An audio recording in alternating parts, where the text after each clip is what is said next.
It takes money to make money, doesn't it? There's this general belief that if you're going to start a business, you need to find the money to be able to do it. And all the podcasts talk about raising capital, venture capital, angel investors, and where do you find the money to get going? And this general belief that it takes money to make money traps people from ever getting going. This episode is designed to free you. So welcome to the Rebel Entrepreneur Podcast. This is episode 2, all about how to build a business with no money. And actually, there is a saying out there in the general public that it takes money to make money. And that's repeated so many times at our courses. And I hear people saying the rich get richer, the poor get poorer. And before I can do anything, I need money. And it seems to trap people, that belief. That's what we're going to talk about today is, do you actually need money first? Do you need to borrow money? Do you need a loan? Do you need to get money first? Or can you get going without money? And to help me break this down and to work out how to launch businesses with no cash, I've got Katie Coombs and Sean McHugh.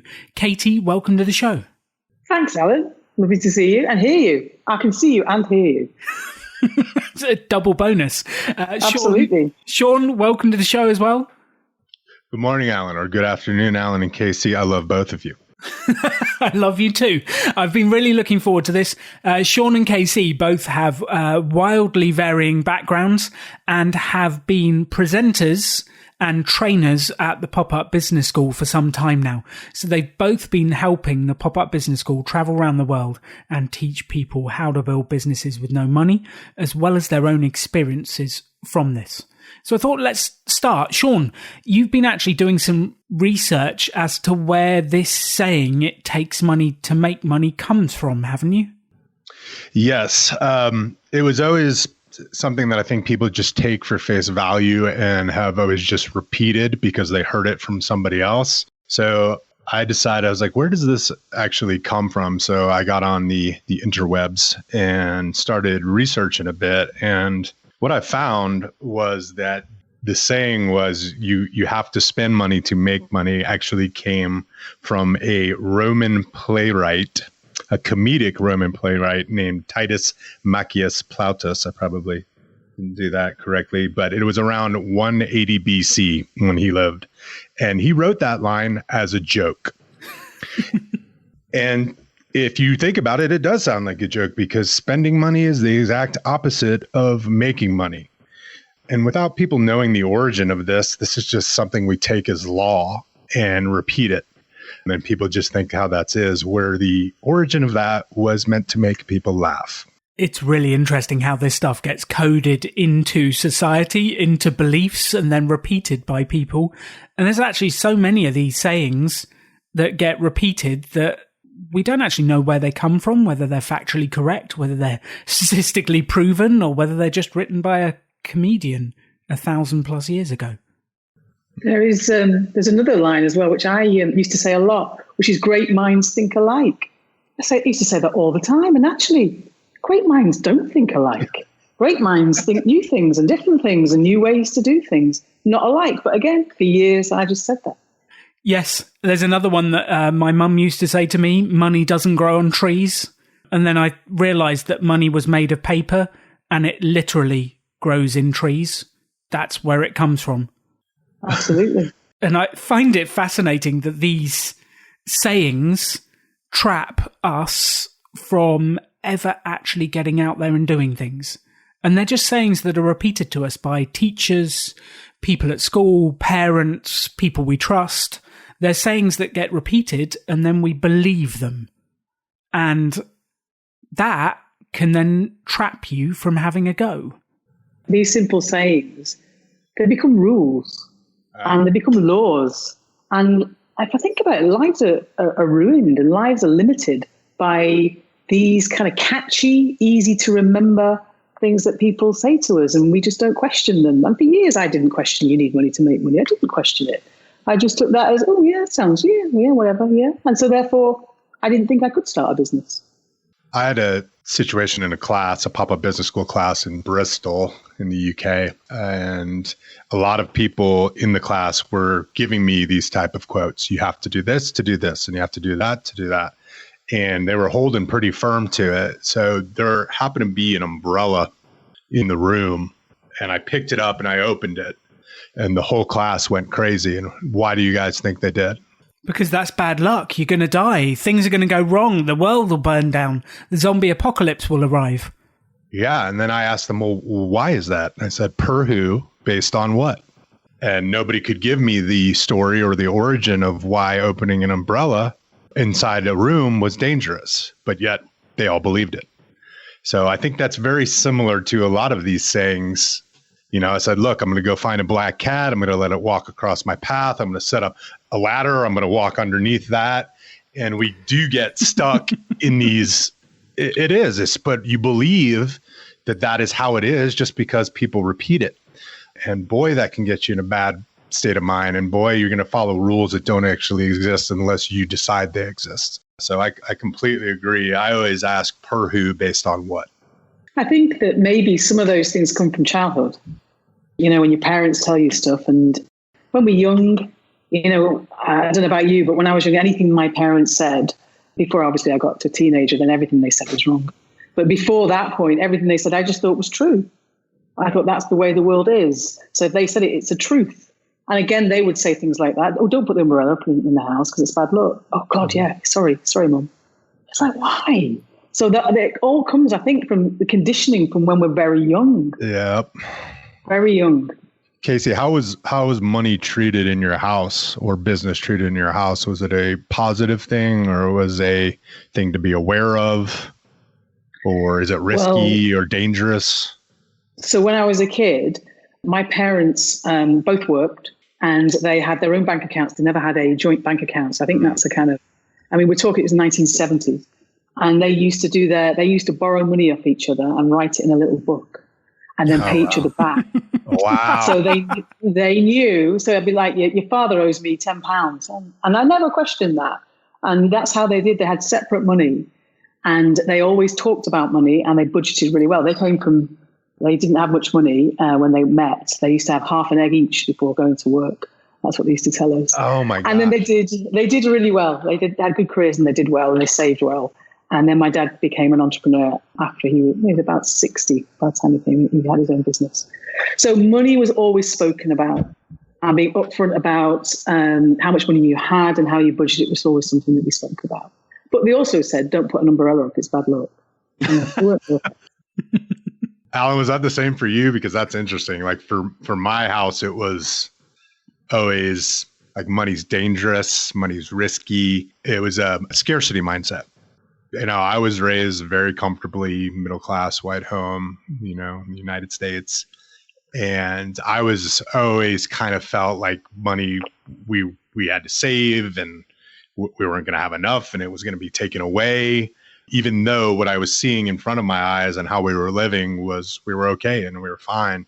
So I was always spoken to in a scarcity context. And I think that came from my parents growing up, you know, in a much more place of poverty or a place of not having, and maybe they're, you know, my grandparents are children of the Depression. So I think that was kind of, that mentality was passed on and then just, that's how it was to them. Although we were not in that time anymore. Alan, did you have that? Well, how was money looked at in your family? Well, I think it ebbed and flowed through the years. So let me give you two examples of the vast difference. I remember at maybe age 6, my dad came home after making a business deal and he brought with him a suitcase full of money and told us to put all the Queen's heads the right way round. And I think there was probably 100 grand in there. And I'm 6 years old, sat cross-legged, putting all the Queen's heads round and counting the money for him. And I grew up in a very entrepreneurial house that was doing massive deals. And then you polarize that against 10 years later when he'd gone bankrupt and had nothing. And we were doing car boot sales to be able to raise enough money to buy food for the month. And I had a messed up childhood with beliefs about money that at some stages it was completely abundant and other stages it was the scarcest resource known to man. And that left me with a lot of mess to work through over the next years to come up with my own mindset and beliefs around money. And actually, I thought money was an evil thing for many years because of what it did to my family. Then I realized it wasn't the money. The money's an inanimate object. It's just a medium of exchange. It wasn't the money that messed up our family. It was something else. Yeah. I kind of had to rewire myself as well on that, as it's not positive or negative. It's a green piece of paper. Yes. Or blue or yellow, depending on the country you're from. Yes. But by the way, a car boot for Americans, that is the trunk, car trunk. Yes, it's where you put all your belongings from home in the trunk of the car, drive to a field, and fairly desperate people huddle around your car and buy it for hardly anything. Then you get to spend the money on food. So look, let's get on to this, because I think this is really interesting how these things get written into culture, where beliefs come from. But there is a standard way to start a business. If you go to a business coach, you go to a support service and you say, I want to start a business. The first thing they tell you to do is write a business plan. And you write a business plan, you work out who you're going to sell to, what you're going to sell, you work out how much money you need to borrow to get going and where you're going to spend it. Then you go to the bank and you get a loan and you borrow the money, you spend the money, and then you start to sell. And then the classic phrase, which always gets me, is maybe you make money in year 2. Now, where do you think this model came from? How has that got written into global law that that's the way to start a business? How did that happen? I think from my perspective, it has to be the banks. It has to come from the banks. Years ago, my experience of before I had my own business was to have a career. I'm one of those people that coloured in between the lines. I followed the rules. There's still a bit of that in me now. And I didn't like to shake things up. I wanted just to get through life. I'd do all right. I had a good career. And eventually I'd be on the board somewhere and have a pension. And I'd follow the rules. And I think that in the past, when I thought of launching businesses, or a friend of mine, Sarah, decided years ago that we would have a coffee shop. So we researched, what do? You have a business plan. So we wrote a business plan, and we found a friend of ours was an accountant, and he did all sorts of projections for us. I still no idea what they were or what they meant.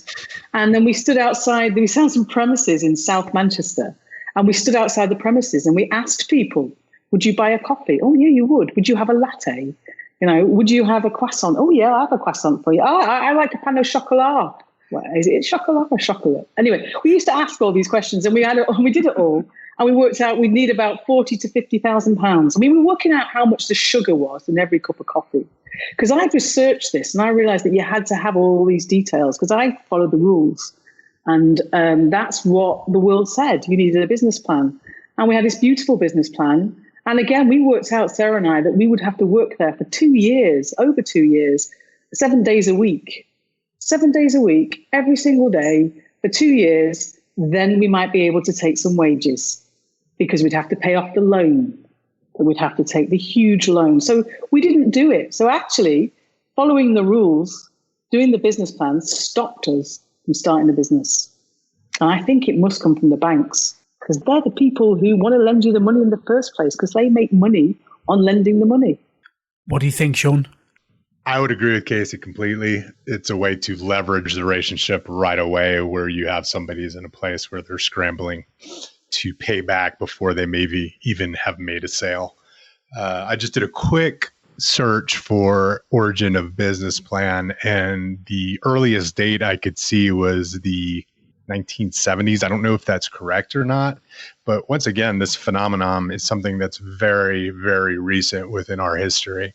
So back in the day when Farmer Bob wanted to sell apples to his neighbor, Farmer Johnson, I doubt they had a business plan to come up how to do that. It was, here, I have apples. Do you want to buy them? Yes, I do. And that was it. So I think, there's a little bit of subterfuge that was put in there by money lenders to some degree. Now, I don't know that for sure, but I would kind of tend to agree with Casey on that.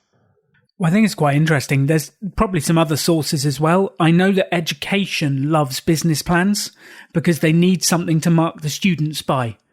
So if they're doing an academic exercise, well, write me a business plan and we'll grade it on how good you've done.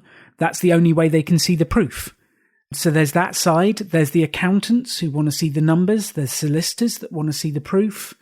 There's all these different organisations that have a vested interest in seeing a business plan to start.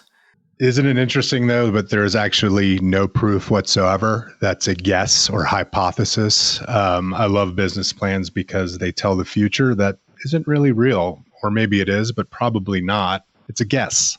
And a lot of those guesses, as Casey said, can stop people in their tracks because that guess is either looked at as a good story or a bad story and stops people from moving forward. Yeah, our business plan that we wrote for the coffee shop, it was very positive. Everybody we asked said, more or less everybody we asked said they would buy from us.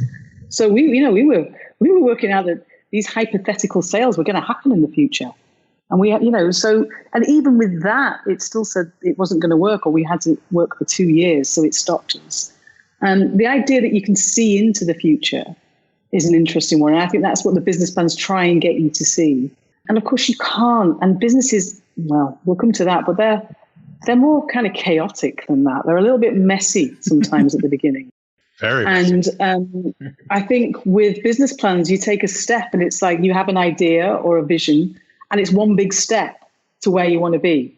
That's the little film or the picture you've got in your head. We had this vision of this coffee shop, sort of like a cool little community Starbucks. And we thought we had to go from standing start of standing there with our clipboards asking questions to next phase was opening up this beautiful little mini coffee shop. And of course, that step was so big that we didn't actually do it. Looking back now, I can think of a million ways we could start that coffee shop.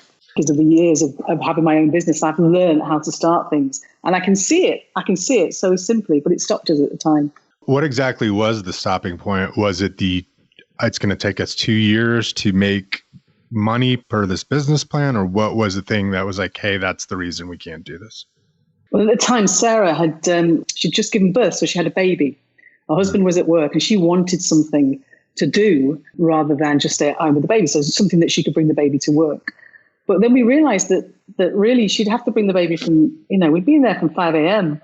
And by the time we'd done the whole day in this fictitious world that we'd imagined, after we'd served all our customers and taken all the money, that we'd probably be in there till 8, 9 o'clock at night, cleaning, prepping. So she'd have to have her daughter Ruby with her the whole time. And she's like, that's not what I want. I want to go home and see my husband. I wanted a part-time, she'd imagined a life for herself in this perfect coffee shop. That looked like this beautiful little, community Starbucks with her good friend and her baby. And of course, that's not what we'd written in the business plan. We'd written something that we'd need to be working ridiculously long hours with a huge loan and the stress of that loan. And we were imagining that all the money and all the time would actually be paying back the loan and the lease on the premises. So I hear stress of the loan and the idea of sitting around in the coffee shop and enjoying a great latte with your favorite customer as opposed to working 13 hours and not seeing our family and being exhausted and so forth. Exactly. Yeah. Exactly. It sounded like you wanted to go to a coffee shop rather than run a coffee shop. Exactly right, Alan. It's a bit like I like to go to London, but I don't want to live there. It's that kind of thing. I like to visit, but I don't actually want to live that life. So it's quite interesting how this traditional way of starting a business, I had exactly the same thing. And actually, that's the genesis of the Pop-Up Business School, was my experience of going to a traditional business advisor from the UK government who told me to write a business plan. That's the genesis of the Pop-Up Business School, of searching for a different way to do it. And I still believe in most places, the business plan is taught as the first step. And I think this is compounded. And one of the reasons it gets into folklore, it becomes law, is that if you now Google, how do I start a business? Pretty much every one of the top 10 articles that come up says the first step is to write a business plan. And this then becomes compounded over the years that people think this is the way to do it, and it never becomes challenged again. And I think what I want to do, and the purpose of this episode, is to challenge this.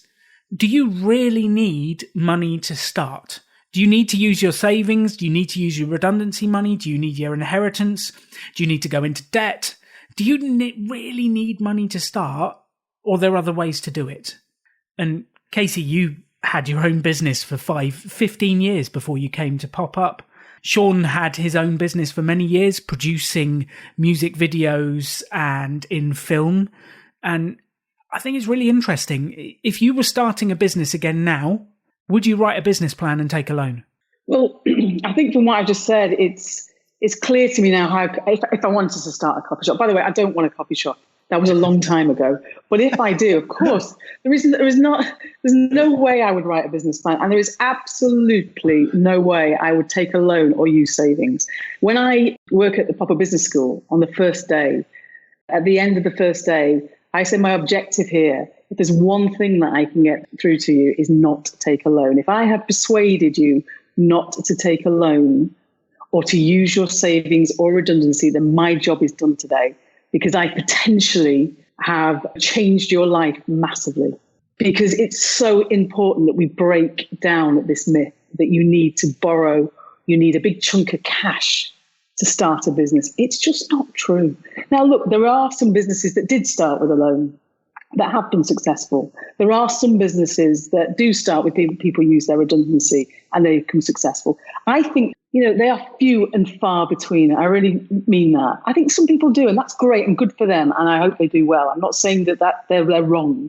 I'm just saying that you do not need to, and there's a difference. So when I do those day ones at Pop-Up Business School, my clear message, my focus is do not take a loan. And I would never, ever take a loan for business. Do you know, I won't take a loan for my personal life. We won't take a loan for anything anymore, because debt is just so stressful. So stressful. You've got to be able to. And I think, Alan, actually, if I'm honest, part of your message and working for you and with you for the past, did you say I said with you and for you there? So I changed it, working for you to working with you. Yeah. I prefer that massively. My ego chipped in there. And is that you've taught me about paying up for things more than ever. And I carry that message to everybody, really. Don't take a loan. I would speak to that same thing. In case you've touched on it a couple of times, the amount of stress that taking a loan and taking on debt puts on people and how they operate with that in their head is incredibly powerful. You're going to be behaving in a different way from a place of neediness, I would say, as a place of want and abundance. If you're asking people to buy a product and all you can think about is I have to make this payment in a couple of days and I don't know where it's going to come from, that's going to emanate to people. People will feel that, and they'll feel pressured, and they'll feel that nervousness from you as well. And it's going to come through everything you do within your business. I think there's an inherent issue with putting yourself in that position right away. If you remove that debt and remove that loan situation, well, then you can operate from a place of freedom and a place of want, not need.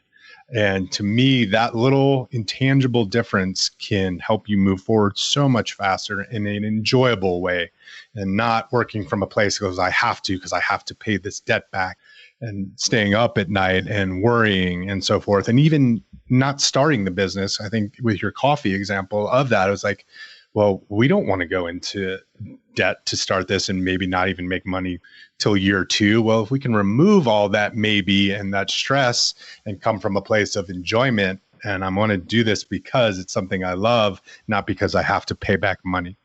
So I would completely agree with that stress part and putting yourself in a positive way to start, as opposed to, well, I got to climb this hill and I might not make it. Yeah, I agree. I mean, when I was younger, I had credit card bills, and I've, taken the odd car loan, and it seems like you're renting things, you're renting the money. It does never ever seems like it's your own. So I'm quite anti-debt. I love that message. So let's take that anti-debt message and let's work out how to start with no money. So the pop-up methodology teaches 5 ways to start with no money. Let's go through those. Let's give them to the audience. Let's come up with examples and work through them. The first one we talk about is, instead of buying something, can you get it for free? And I think that's a really interesting concept, and one that I never really thought about it when I was younger. Yeah, what do you think? Can you get things for free to start your business? Well, to me, it's confidence in the ask at first as well. And if you have that belief of, no, I can't get it for free, well, then you're right. And if you have the belief of, I can get that for free, well, then you're right. So coming from a place of, hey, I am going to put something out into the world that's going to help people, my product or my service is going to be good, and I need to get that out there for them, not asking from a place of, well, could I possibly have that? And then also asking, how can you provide value to the person or the business or the entity that you're asking something for free? So coming from a place of you're not begging, what you're doing is looking for something to help you put good into the world, whether that be your product or service. Just to follow up on that with Sean, there's lots of stuff out there that is free. There is no catch, because there are a number of services, especially online services, that want to give you a free version of what they've got to get you interested in their products. And there may be the next level up where they want you to start paying. So, you can have a free website from, say, Weebly. There are lots of them out there, but there's Weebly, there's Wix, and there's a really good quality first version that's free, completely free. Yes, Weebly are a for-profit business and Weebly want to sell you something, but you don't actually have to buy the premium version. You can have a perfectly good website, in fact, a brilliant website, for free, no money, no credit card details, and there's no catch. You just have to make sure that you don't upgrade, because there's no need to. So there's lots of things. I mean, social media, without getting the overwhelm of social media or getting too much into it at this point, Twitter's free, Instagram's free, LinkedIn's free, Facebook is free. Yes, there are paid for versions. Yes, there are adverts, and you can boost posts and do all the other stuff. But to start, it's free. You can even have business cards virtually for free if you want business cards, because I'm not actually convinced we all need them. But if you want business cards for free, you can have them. I think you have to pay postage. Though recently I saw one which is they pay the postage for you. They did a special offer. So it's absolutely free. So for either £2 or £3, which for our American listeners, that's £2 or £3, you can... $5, you can roughly. Is that $5? Maybe 4. You can get free business cards. And there's loads of them do it. Moo do it, Banana do it, Vista do it. So if you just look, I think it's the mindset of looking for the free stuff, first of all. Looking for the free stuff, rather than what can I buy? Yeah. What would you guys say on, because I cross this bridge a lot with people, and it becomes an interesting conversation of, well, I do have the money, I can just buy it, as opposed to, well, why would I look for something for free if I have the savings, as you said, Alan, or I have the inheritance, or I have the personal money, or I have a credit card? Why would I do it for free when I can just go and buy that? Why would I put myself through the hassle? Well, I think there's two main reasons. One is, by doing that, you're swapping creativity for cash. So instead of being creative about how you launch your business, you're just spending money. And the act of being creative and thinking about it is going to be stronger and make your business stronger. So I would challenge you to do the thinking and the creativity before you go to the cash. And I think the second thought, which is tied to that, is the learning you will get from doing this is unbelievable. If you take this list of 5 ways to start for free that we're going to talk to you through and treat it as a menu, and then go, okay, I need a building. Number 1, can I get it for free? If not, can I borrow it? If not, can I barter for it? If not, can I sell stuff to raise the money? If not, can I sell it before I create it? And you've got this list of things to do. If you treat it like that, the learning you will get when you start your business is phenomenal, which will help you to be stronger and give you a far better survival rate. This actually concept of could you get it for free came from a guy that I met many, many years ago as I was launching my business. His name was Mike Essex, and he wrote a book called How to Get Free Stuff Every Day. We've got a podcast episode planned with him coming up where we dive into how do you get free things. But as a young man at school, he decided he wanted computer games, but he didn't have the money to buy it. So what he did was he published a website and he wrote to games manufacturers and said, if you send me the game, I'll write a review for you online and promote it for you. The games manufacturers started sending him games, and he was incredibly successful at getting free games. All of a sudden, he's the most popular kid at school. He's got all the latest titles. He doesn't know what to do with them. His room's filling up, so he starts to give them away. Eventually, he gets smart and starts to sell them. And I think it was over 550 games he got in that first year by creating a website, reviewing for them for free, and asking directly what he wanted. And that just inspired me. And he's continued to do that ever since. So make sure you check out that episode coming up in the Rebel Entrepreneur podcast. But the first thing of how to start is, can you get it for free? Is it possible? I think you may surprise yourself, because if you start from that mindset, of, is it for free? Especially if you've written a list of some of the things you need, because you know we're not talking about having a business plan here, but you may think, well, I need some equipment, or I need a room, or I need a laptop, or I need a camera, whatever it is. You may have written that down, and my instinct, or it used to be, would be write a figure next to that of how much I was going to spend on that.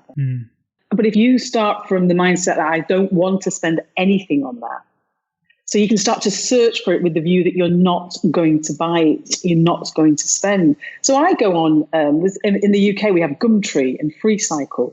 So if you go on these websites, this is people giving stuff away. If I go on those websites now, and I do this before a pop-up business school, I go whichever area we're in the UK, or I'm in the UK, I'll have a look at what's for free. And you can find laptops, you can find computers, you can find desks, you can find wardrobe, you can find all sorts of things. And people just want somebody to come and get it. So they don't want it anymore. So you don't even have to pay. You may need to convince somebody to give you a lift in a car or a van. But, you know, we know people. You look to your network, look to your friends, and see who can lend you a van or run you around. But there's all sorts of stuff available for free. And I think it is definitely a mindset thing. It's about approaching it with the attitude is, I am not going to spend any money on this. I'm determined to do it with zero cash. I agree. And I think looking at it as kind of taking the seriousness of it and taking the shame or the idea out of it and making it more of a game and say, well, ooh, what could I get for free? Or how far can I get without spending any money? And also looking at it from another point of view, Casey just made a great point right there of a lot of people just want stuff out of their house or out of their garage. To them, it's something that is a pain or I don't want to deal with. And if you can remove that thing and use it in a great way, well, then you're actually doing them a favor that they probably would have had to pay for otherwise, if it's a larger item or something like that. So you're looking at it as, hey, I'm taking something that somebody else does not want or really wants to get rid of and using it in a purposeful way. So having that mental attitude of, hey, I'm not begging, I'm looking for things that I can use in a way that's going to help other people as opposed to something that somebody just wants to get rid of. So I think mindset is very important in when you are asking for free, and not just, leveraging the ask as well. Like we had noted a little bit earlier, can you ask for free on Facebook? Can you ask for free, on Craigslist, which is the equivalent of Gumtree in the UK, FreeCycle and so forth like that. Use the internet to ask, not just to your friends and so forth and so on. You might be able to provide somebody a service that they need to get rid of the thing that you need. I love that. And actually, let's use that to bring us on to number 2. So number 1 is, can you get it for free? We've had loads of suggestions of different ways you can do it there. If you can't get it for free, can you borrow it? And Sean just said about posting on social media. Does anyone have whatever it is, can I borrow one? So a friend of mine, Amy, has a hairdresser's. But I met Amy, 12 years ago. She was a hairdresser in Tony and Guy. And she said to me that she was going to be, she's going to have her own hair salon. So the first thing she was going to do was leave Tony and Guy. Tony and Guy, for those who don't know, is a big chain of hairdressers. She was going to leave and she was going to become a mobile hairdresser.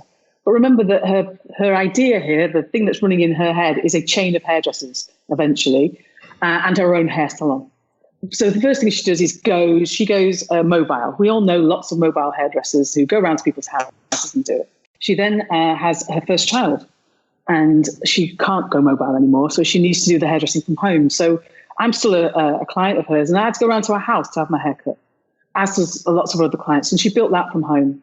And then she had a second child. So she's got 2 children. She's a single mother now and she's working from home and she's doing well. She does really well. And then she said to me one day, I can't work from home anymore. I never go out. All I do is look after the kids and cut hair.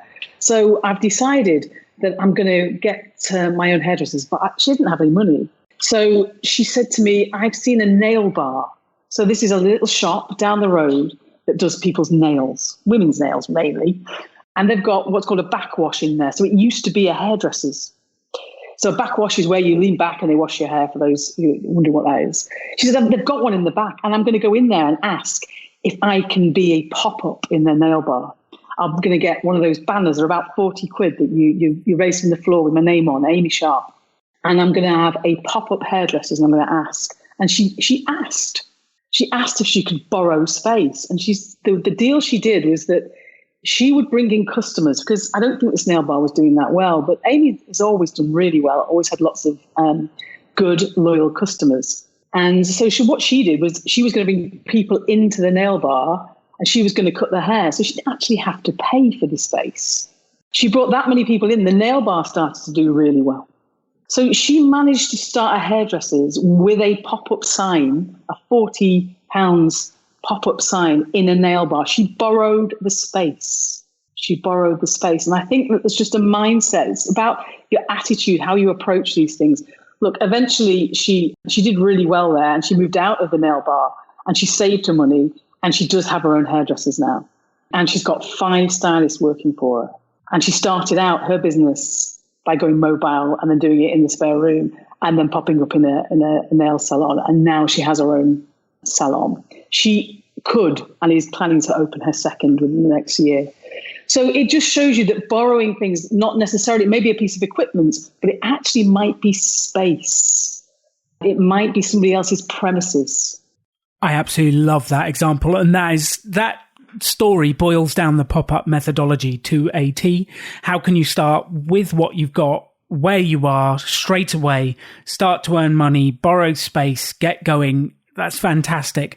And actually, we've got a coming up episode, which I won't blow the story, but we have an entrepreneur, a pair of them actually, Katie and Andrew, who built an escape room by originally borrowing the space. So we're going to dive into how do you borrow spaces, how do you get somewhere to start, far more in the future.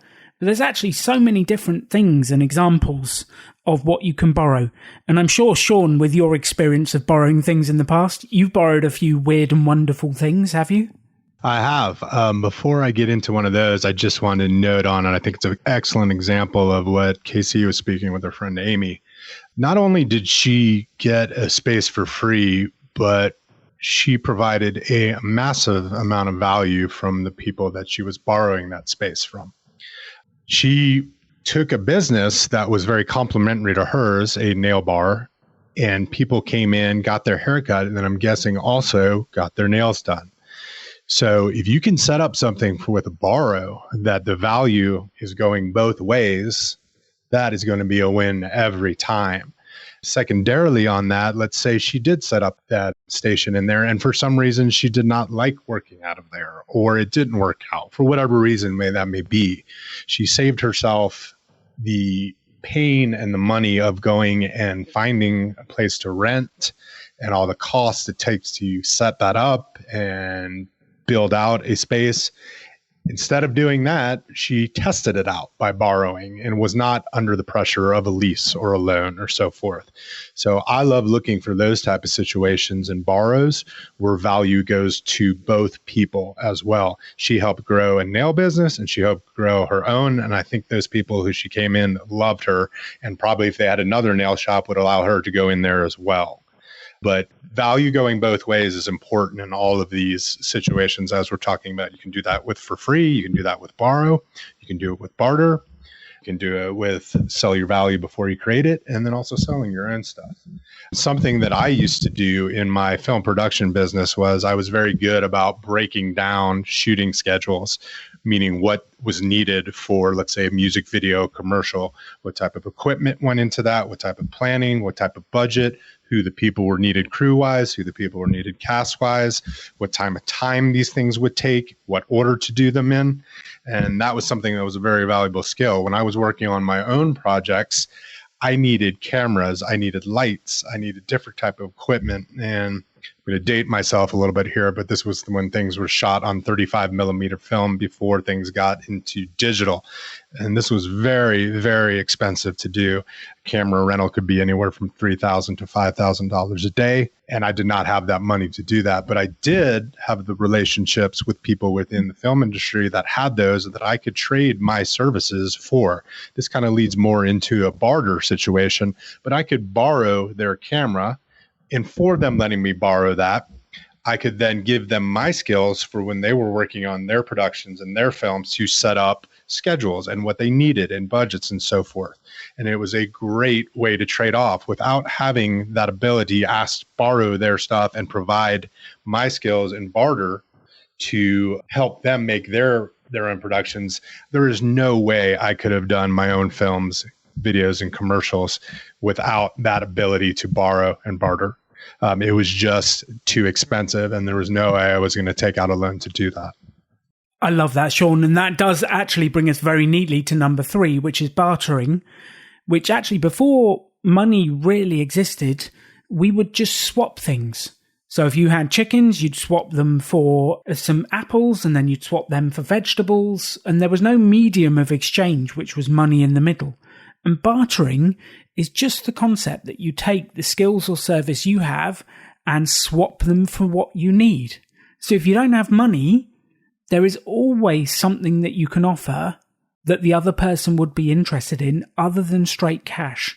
And it's about that exchange of value that Sean's talking about. I can help you get what you want, and you can help me get what I want. And bartering is about identifying what you need, finding someone who's got it, and then offering them something in return. And one of the examples we give of that at the Pop-Up Business School is actually Henry, who works for us. Everyone at the Pop-Up Business School works from home. None of us have offices, except for Henry. He seems to have his own beautiful glass office. It has glass elevators. He has nice coffee, attractive people swanning around. And to be honest, I'm quite jealous because I started this business. If anyone should have an office, it should be me, not Henry. But what he did was he found a guy with an office. He actually came into the local pub where Henry operated. Henry made friends with him. They started chatting. And Henry said, well, I don't particularly like working from home every day. Sometimes I like to get out. Do you have a spare desk that I can borrow every now and again? And the guy looked at him and said, why would I lend you a desk? Henry said, well, I have skills. I'm great at building websites. I'm good on social media. I could swap that. And you could see the other guy's eyes light up. And he said, well, I'm actually launching a new business. I need a website. If you build me a website, I'll let you use my office when you want to.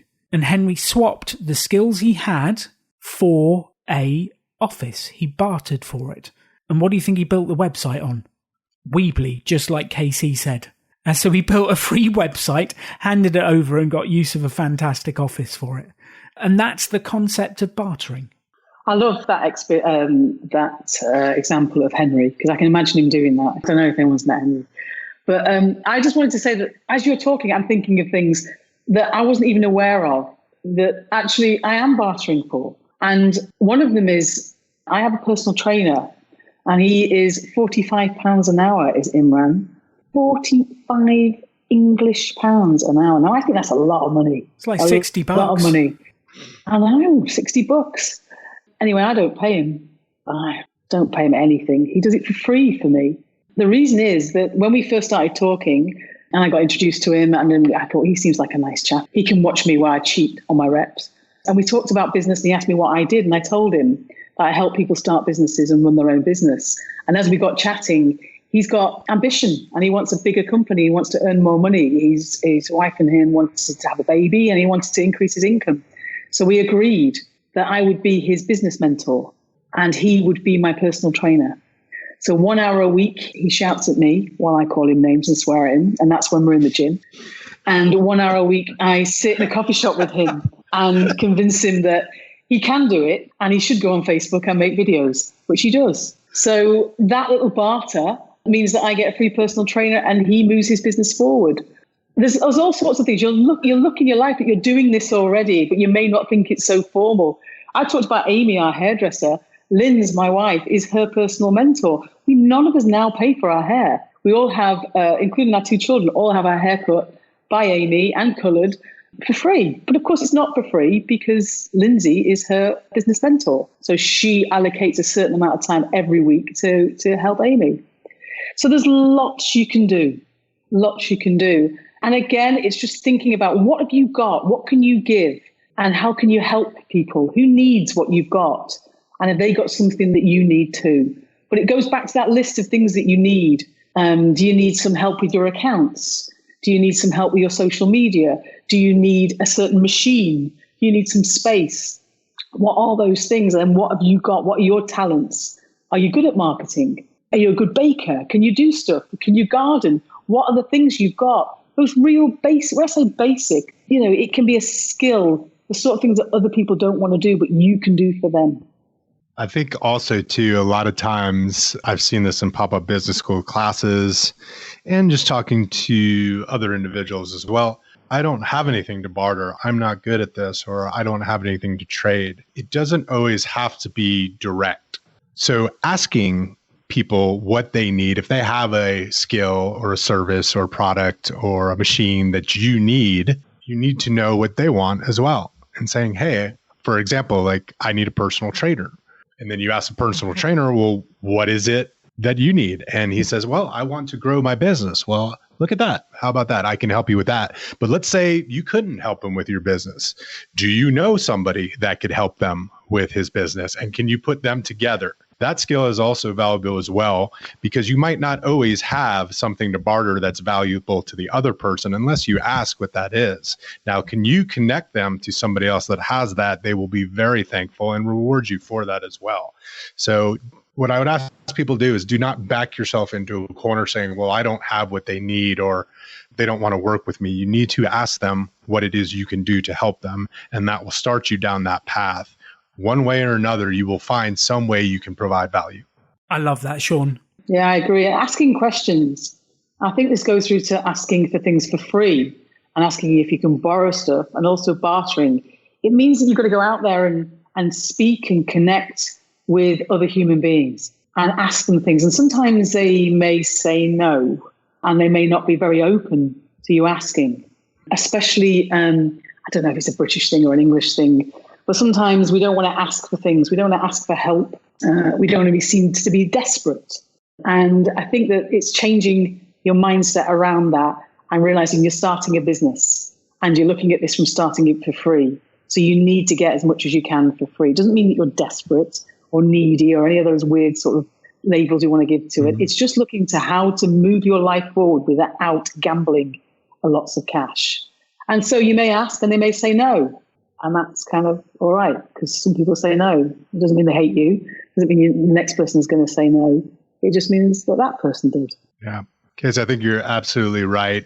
In front of all of these 5 ways to start a business, I think you can always start with an ask of how you can be of service or what value can you provide, not coming from a place of you being needy, but saying, hey, what can I do to help you get going on this path? And then people will naturally want to work together with you. It's law of reciprocity. If you're providing value to folks and you're helping them get to where they want and you're helping them with that, that's also going to feel good, and they're going to want to work with you or refer you to somebody that they know that can get what you need, but you would not know unless you ask that. So I really want to reiterate, come from a place of confidence, come from a place of how can I help this person? And it will come back to you. Value is always followed by money. You give value, money will follow. Just building on something that Casey said as well, one of the things I've come to realize in my 40s is that asking for help is not actually a sign of weakness. It's actually a sign of strength. And if you go and say to people, if I came to Casey and said, look, I'm trying to make a decision, can you help me? How would that make you feel, Katie? I would be pleased that you thought of me as somebody who you could ask who you wanted my opinion. So it would make me feel good, to be honest. Make me feel good. And that's exactly what I've discovered, is if you go and ask for help, people feel flattered that you've come to them. And I think asking for help shows that you're confident enough in yourself to be able to do that. And so I see asking for help as a sign of strength, not weakness. So that's number 3. What can you barter for? There's a million more examples, which we can come back to another time. But let's move on to number 4, which is sell stuff. Now, this point originally came from the pop-up business school we ran in South Kilburn about 6 or 7 years ago. And there was a guy sat in the front row. He was homeless at the time, and he had nothing but the clothes on his back, a bag with an iPad with a cracked screen. That was his entire possessions. And we're saying to him, you can start a business for free. And he's saying, well, I've got nothing. So we said, well, what can you sell? He said, well, I literally have nothing. I am homeless. And we started to brainstorm with him, what could you sell? And it turns out he has a friend with a garage full of stuff, but with no time to sell it. So they did a deal whereby if he helped the friend, then he would split the profits of selling off the stuff and help him clear his garage. And he's adding value to the friend by helping him clear, tidy, and get rid of stuff. And they're both benefiting from it. And that money was then what was used to start the business. So instead of starting with debt, he started with selling something, even if it wasn't selling the product. It was just selling what you've got. And I find it incredible the amount of stuff people have lying in their houses. I speak of this from personal experience. Last summer, I was clearing out my house and I was selling off what was in my spare room. It was old board games, old mobile phones, old all sorts of stuff. I made about £1,000 selling the stuff in my spare room, and I couldn't believe it. So if you don't have any money, maybe you should have a look around the house for what's lying around that you could possibly turn into cash to help you get going.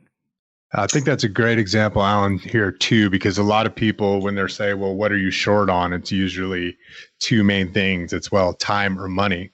So if you're in the situation like that gentleman with the cracked iPad, he has a valuable asset, which is time.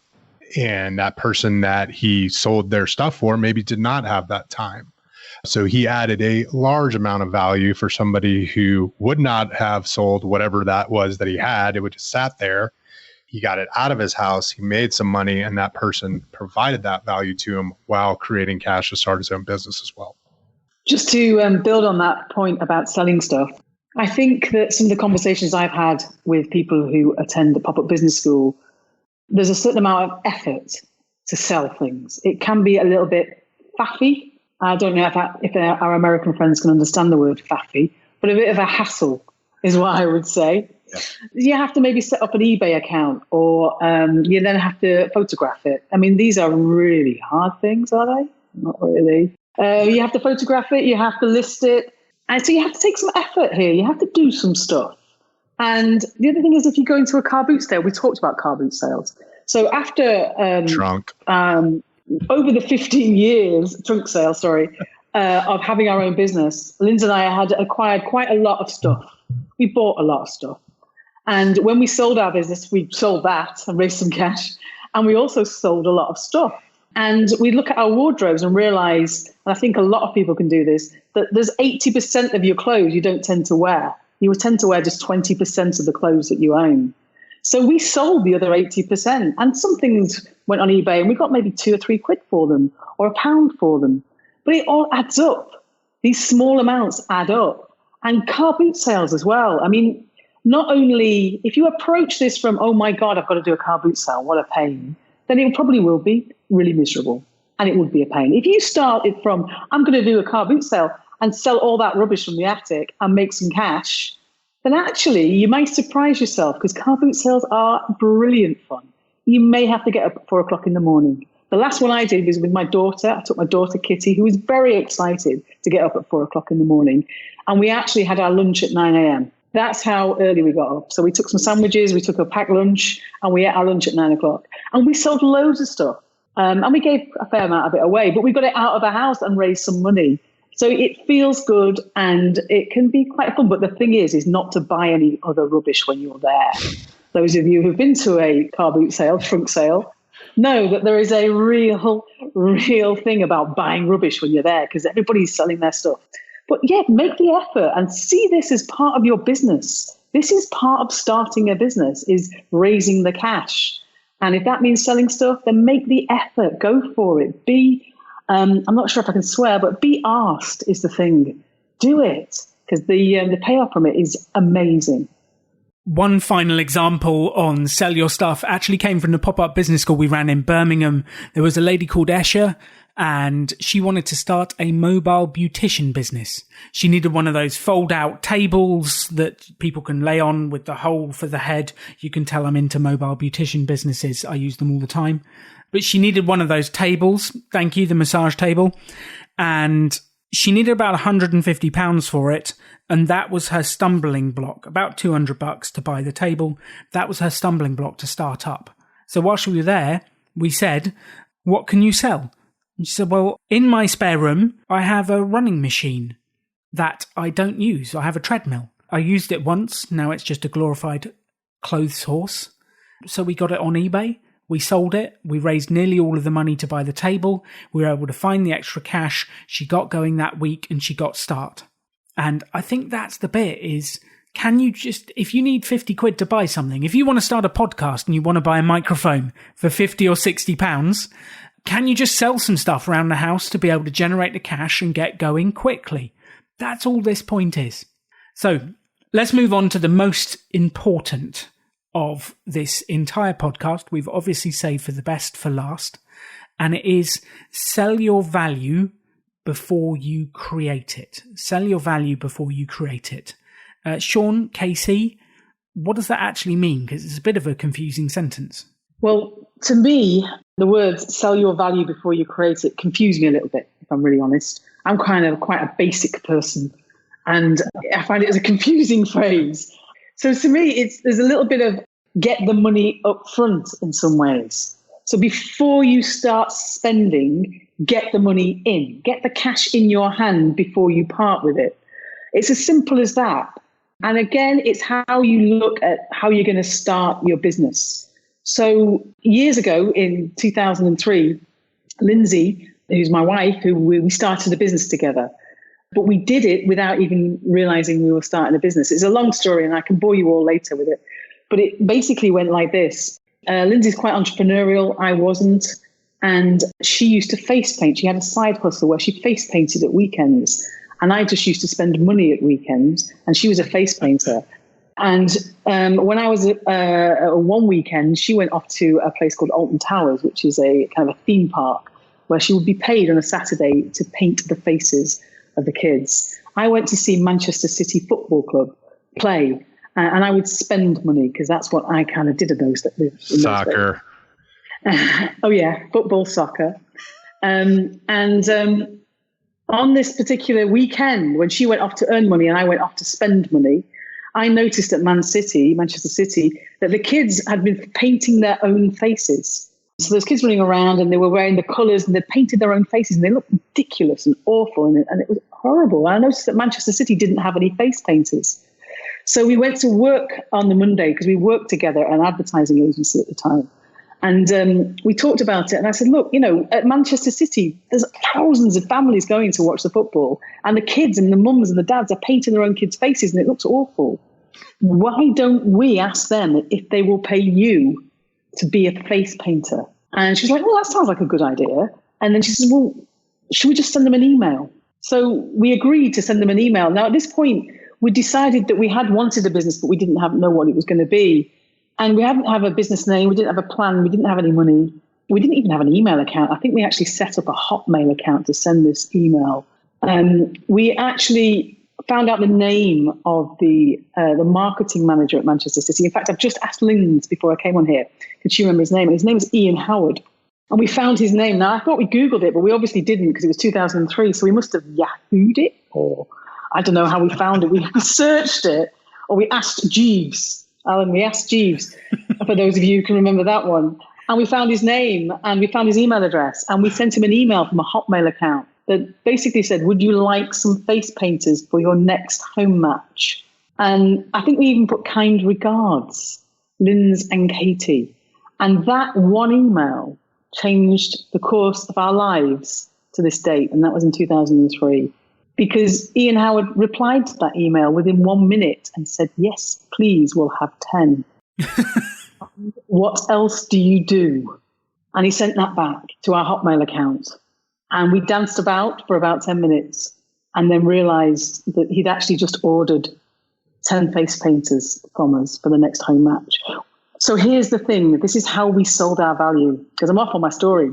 We agreed a price with him for each face painter that he was going to pay. And that price was £250 a face painter. And we agreed that he would pay within 7 days of the match. We then went and found some of Lindsay's friends who also face painted at these theme parks around the UK. And we agreed with each of these face painters that they were going to get £140 each, and we would pay them within 30 days of the day that we were going to do the job. We found 9 face painters, including Lynn's, and the way that this went was that I had to face paint as well.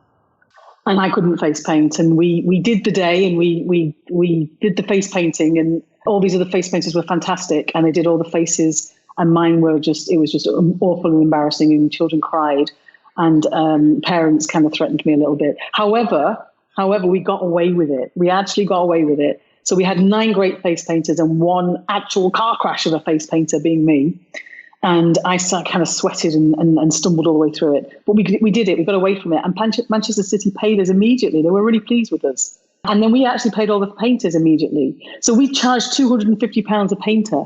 And we paid out £140 a painter. So between Lindsay and I on that one Saturday, from one email, we made over £1,000. And we didn't actually have to spend any money to make that money. So we sold the service. We sold our value before we created it. And that's how we started a business. And we realized that at that point that there was opportunity everywhere. And what you had to do was ask. And yes, we asked once, and we were very lucky with our first email. But really, that to me is about selling your value. That's the first time I've heard that story, and that is awesome, Casey. Very, very cool, very inspiring. May I ask you, before you sent that first email, how long did it take you and Lynn's to say, yes, we're going to do this? And just to go ahead and type that simply out. Hey, we paint faces. Would you like us to do that for you, Manchester City? How did that go? What was the experience of, the nerves and saying, oh, can we even do this? Or how did you guys decide that, yes, we were going to make this ask? Well, it went it was a Saturday. So I'd been to the football. We came back and I told her what I'd seen, and there was an opportunity. I'm particularly good at finding opportunities for other people and where other people do the work rather than me. I like to delegate the hard work. So I decided that she could go and face paint. Actually, in the end, it meant that I had to go too. And then we waited on the Sunday, and we didn't. And there's a little bit of me that's a little bit, even though I like to follow the rules, and I've said that before, there's a bit of me that is a little gung-ho. And I just thought the worst thing that could happen was that A, he didn't reply, or B, said no. And that's all that could happen. And we had this chat, and we're like, let's just give it a go. And if I'm really honest, we didn't really think he would reply. Especially, we didn't know what we were doing. And we just thought we'd give it a go. Why not? We had nothing at all to lose. So on the Sunday, we decided to do it. And then we both worked at the same ad agency. And we did it the first thing in the morning. We did it before 9 o'clock, before anybody got in. And we just sent it really early.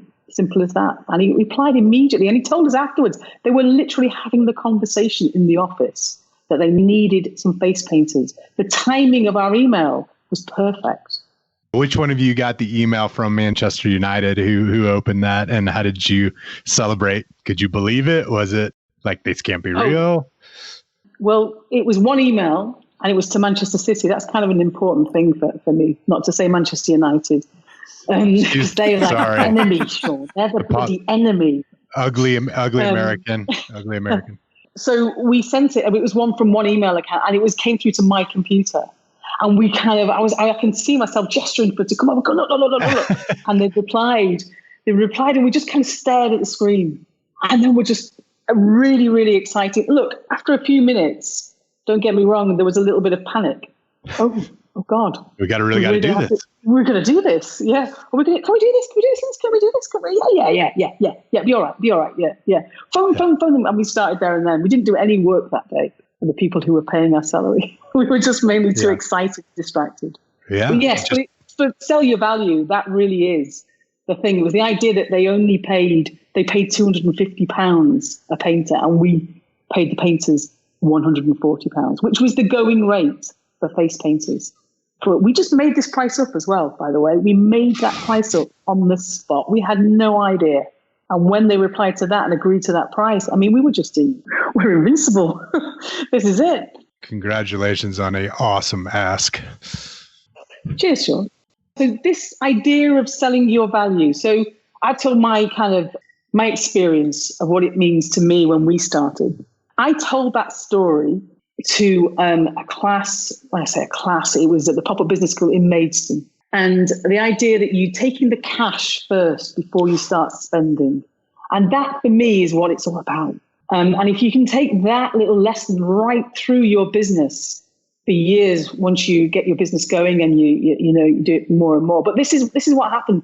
Down in Maidstone, which is in Kent near London, a lady called Sonia came to see me. And she said that she would like to make lunch for the class, for the people. So we had about 40 or 50 people at that Pop-Up Business School. Could she make the lunches? Because for those of you who haven't been to a Pop-Up Business School event, we are called the Pop-Up Business School. So we pop up in unusual places.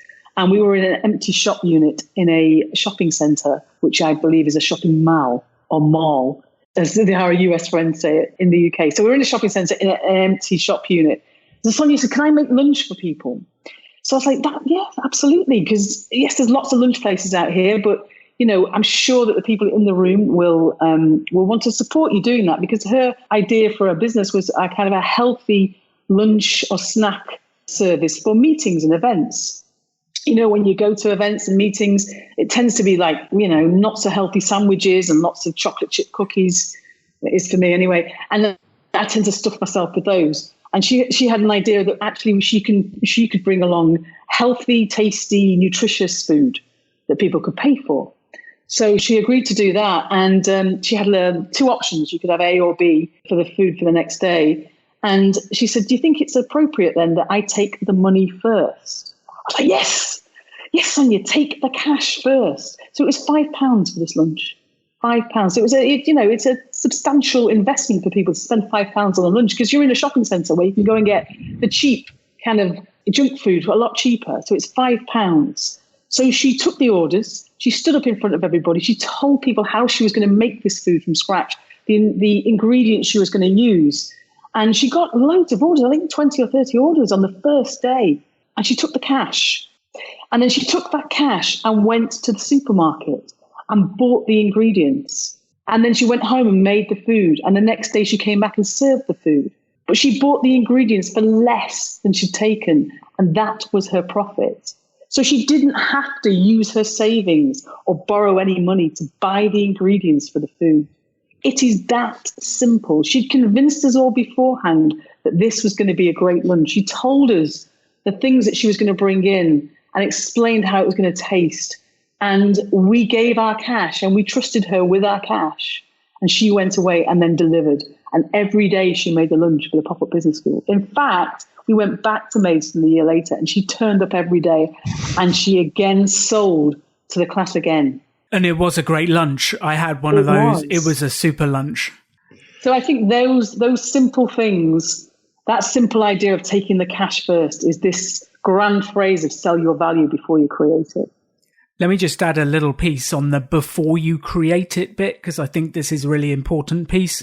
So many of the entrepreneurs I've met over the years spend weeks, months, years building a product, building a service in the isolation of their own home, and then they go out and try and sell it at the end without actually knowing if anyone wants it. This is what we're suggesting is the exact opposite, is don't bother building it until you've sold it first. And that's actually the principle we used at the Pop-Up Business School to do our first ever course. I didn't know if this would work. I had no idea. I just thought, let's go out and sell it. And Simon said, why don't we try selling it to housing associations, housing authorities? And I said, okay, I know one of those. So I booked an appointment. I went down to see the guy. His name was Michael Williams from Alliance Homes in Weston-super-Mare. And I said, I've got this idea. I think I can run a course that will help your residents build businesses without going into debt. And he said, that sounds interesting, Alan. Send me a proposal. So I sent him a proposal. We negotiated. He bought the course. I asked for the money up front. Obviously, I was well trained. He paid up front, and then we're running the course 6 months later for him. When do you think we actually wrote the course? I didn't write it until we'd sold it. I didn't actually write it till about a month beforehand. If it was up to my business partner, Simon, it would have been writing it the night before. He likes to go by the seat of his pants. But for me, I started writing it a month out. But there was no way I'm writing a 2-week course with all the slides, all the material, before I know that someone actually wants it. So I wouldn't bother creating it or building it or making it perfect until you've sold it. Let me ask you guys this, Katie and Alan. So there's a little bit of I would say, a fear, and it's not proper to ask for money before you give somebody something or you give them a product or not.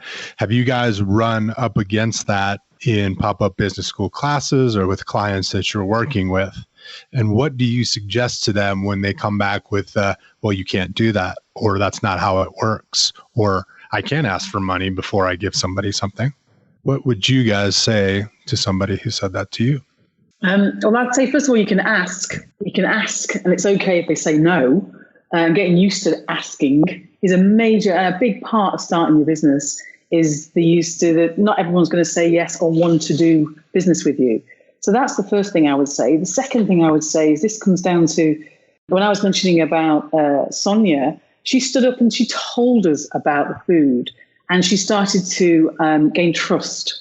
So we'll talk about this maybe in another one of the episodes of The Rebel Entrepreneur. We talk about trust and building trust, making friends with people, talking to people, forming relationships and rapport with people so they can start to trust you. Because look, you are going to deliver. Likelihood is you are passionate about, or hopefully you are passionate about your business and what you can do, whether you're making cakes or you're making food, whatever it is, you're good at what you do. You're going to keep to your word. So it's about convincing the other person that that's what you're going to do. And you can do that by making friends. You can do that by explaining what you're going to do. But some people will say no, and that's all right. So you just need to ask somebody else. I love that. I absolutely love what Casey says. And I actually add one extra bit, and I go a little bit harder, which is you are daft if you don't ask for the money up front. And the example I give, we had a lady that started a cake business. She got an order for 100 cupcakes, and we actually got a message from her saying, I'm sat in my kitchen. I got 100 cupcakes that I have spent the money on making and the time. They're all sat on the side of the kitchen, and the guy who ordered them isn't replying. What do I do? And she'd been ringing him. She'd messaged him. She got nothing back. And I said, well, my first question was, well, did you get the money up front? Did you get a deposit? She said, no. I said, well, he's got no reason to come and pick them up then. He's got no reason to follow through. He's not committed. And if people aren't willing to give you even a deposit up front, don't do business with them. Like, they've got to have some kind of commitment to working with you. So I would say to you, at the very least, get a deposit, and you're daft if you don't. I love daft. I think it also known as what silly. What Alan's saying is stupid. I think that's good too. And we're not going to assume as well that person's a bad person, or we don't know what can happen in life. You know, for example, with what Casey was saying, somebody might have ordered a plate of food, and then that next morning, you know, they had a situation where their kid got sick, or they had something else that was important as well that they had to do, and they did not intentionally plan to not come and pay for their food. Life happened. But that does not take away from the fact that that person put the time and spent the money to make that food. So what I like to refer to it is you lock your profit in and you get that money up front. So regardless what happens out in the world, mistakes are made, situations come up, then you still get paid for the value that you provided. Absolutely. So look, there's the 5 ways to start a business for free. Number 1, what can you get for free? Number 2, how can you borrow stuff? Number 3, what can you barter for or trade for? Number 4, what can you sell? Number 5, how can you sell your value before you create it and get that money up in front and use a customer's money to build the business rather than debt? Those are the 5 ways to start for free. KC, Sean, what I'd love to have is, do you have any closing words for the audience about why they should start a business for free, or what you'd like them to do next? Just really recapping on what we've said. The term that I use is start from the floorboards up. Start from the absolute minimum of what you need. I'm used to writing shopping lists. Even when I'm just doing my, shopping at home, you write a list of the things that you need. When you're moving house or any sort of big projects in your life, there's a list of things that you need to buy. And I'm conditioned to buying stuff. Write down what you need. And then right next to it, what you need to write down is how little, or get to a 0 of what you're going to spend. And challenge yourself to spend as little as possible, to start with the absolute bare minimum of the stuff that you need. Now, the business that I started, the business Lindsay and I started, was the face painting. So we were a service. So we didn't need any equipment. I realized that. But it's looking at what you want to do, where your passion is, the business you want to start. What's the absolute minimum? What are the bare bones of what you need? And then going through that list, those 5 things, and applying it in the most creative, unusual ways as you possibly can. And asking people, asking your friends, asking your family, the supportive people in your life who want you to do well, how can you get this stuff for free? And who can they ask? And reach out to your network, who in your phone book, who out of your close friends and family can help you with this? And start to ask and start to talk about it. I would say 3 things, Alan. With all the 5 situations you brought up, getting something for free, borrowing, bartering, selling your value before you create it, and selling your unused stuff, ask with confidence, add value to that person that you're dealing with, and then take action. I love that. Absolutely love that. Sean, KC, thank you for helping us with the episode and helping people work out how they can get going for free. We're planning a future episode where people give us their ideas about what business they want to start, and then we'll generate ways they can build that business for free. So we actually have a voicemail page. So if you go to choosefi.com/rebel, you can find the page for the website, and there you can leave us a voicemail. Tell us what business you want to start for free, and we will give you ideas and suggestions of how to do it. Thank you for tuning in. It's been great. KC, Sean, thank you, and I'll see you on the next episode. Thank you for tuning in to episode 2 of The Rebel Entrepreneur. We have got so much more coming up for you. In episode 3, we'll be speaking to Katie and Andrew from Time Trap about how they got a free building and got going without debt. Episode 4, we've got a startup short story from Sean Jenkins of Benefit Focus. That is an incredible story about a multi-billion-pound business and how it got going. Episode 5 is all about passion. And is passion enough for your business to get going? Episode 6, we've got Matt Eastley, who's all about building businesses online, and he's built a phenomenal woodwork YouTube channel, and we've got those examples there.